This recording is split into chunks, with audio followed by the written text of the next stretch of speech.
Foster's Games Reviews. Now this video is a little bit different than what we normally do. It's a mashup video between myself and YouTuber Mr. Coconut.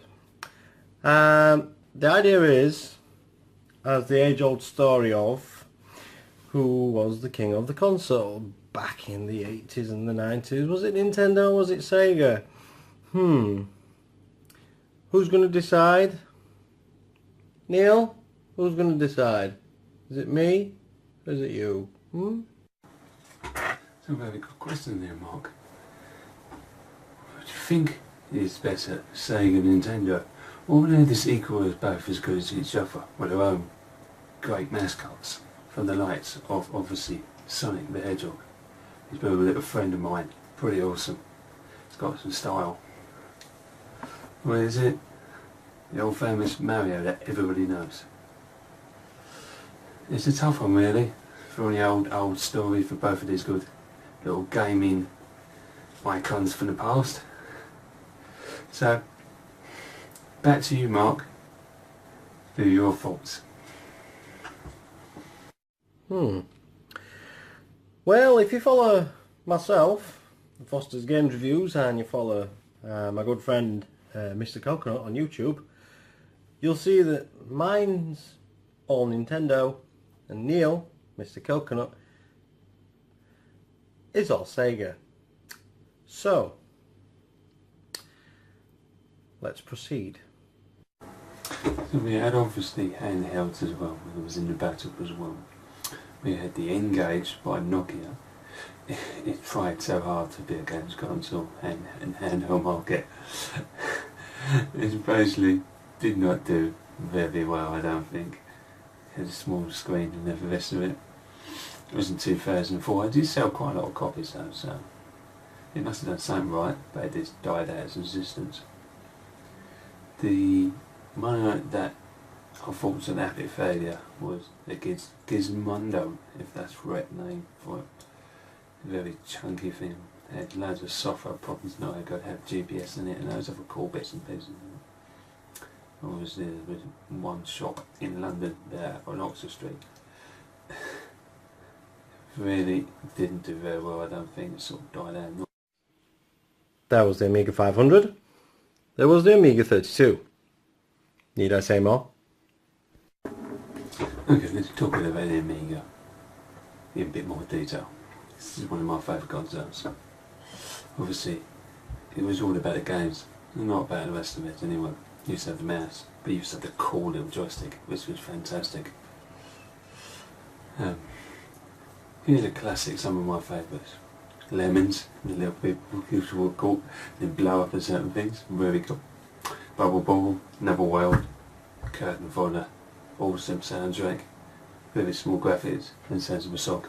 Brilliant little football game, excellent. And obviously you had the sequel on Monkey Island, which is very cool. Shadows of the Beast, if I remember rightly.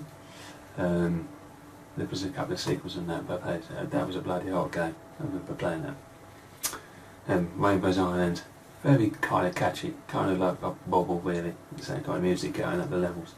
Been quite cool, quite enjoyed it. They were the main ones. Now, there were other companies as well, so with some honourable mentions during this period, I shall carry on.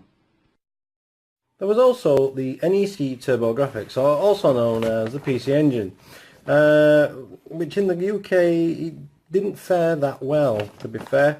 On the other hand, it was an amazing piece of kit. It's a shame it didn't get the love it really got.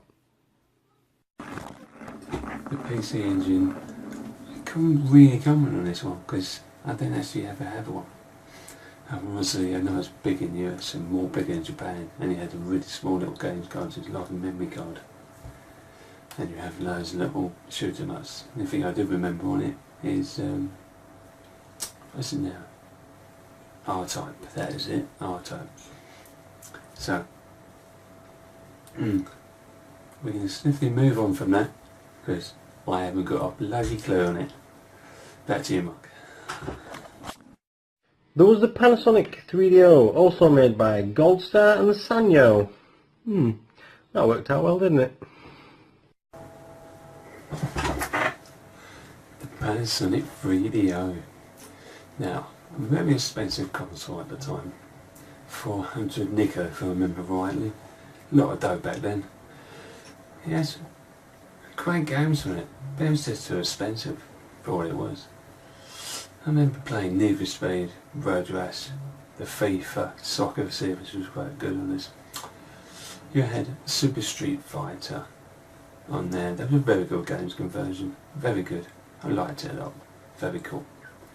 And obviously you had titles like Twisted. It was a game show. Kind of format with the same video format on there. Obviously certain questions you got right and wrong. They had a different format for it, but got very boring very soon. But a good little fun game at the time. So it has its flaws, and that's why I think it didn't do well. There's a CDI by Philips as well. The CDI. Yes, I remember the CDI. It was a multimedia entertainment system / games console, if you can call it that. You had 7 guests. You had Burn Cycle. Burn Cycle was very different. It was a quite good idea with a story to go with it. And then you had some, I think Mad Dog and Creek came out for it and a few other ones. But it didn't do very well because it wasn't really designed for games. It was more of an entertainment system and VCR. Scratch that, not VCR. What is the word? MVMV? I think that was it. Brain's gone a bit fuzzy there, sorry. Kind of video CDs, video. And last but no means least, the Laserdisc Laser Active. It was a Laserdisc player which primarily played movies, but it also played games. They did bring a variant out, I do believe, that had a Mega Drive installed and a Turbo Graphics. That's a very quirky console, but this one, the Laser Active, you played games whereby you hit key points and you was prompted. It wasn't really a console as such, but it did get classed as one.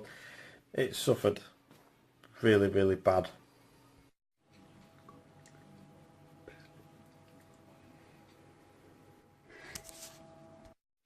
Well now, it's been an absolute pleasure doing this video. I'd like to do something like this again. Maybe not along the lines of who's the king? Nintendo. But yeah, no, it's been really enjoyable. So yeah, put it there. Right. Thank you for watching. Is that it? The fastest No! Ginger. No. I hope you You're enjoyed showing, it. you need to come over here, you're showing cupboards. I hope you enjoyed We it. ain't got no cupboards.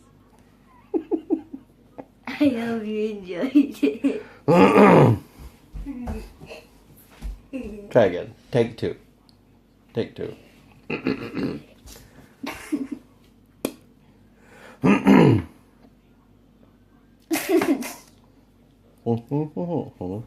Thank you for watching.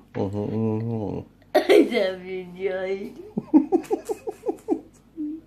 Bye bye.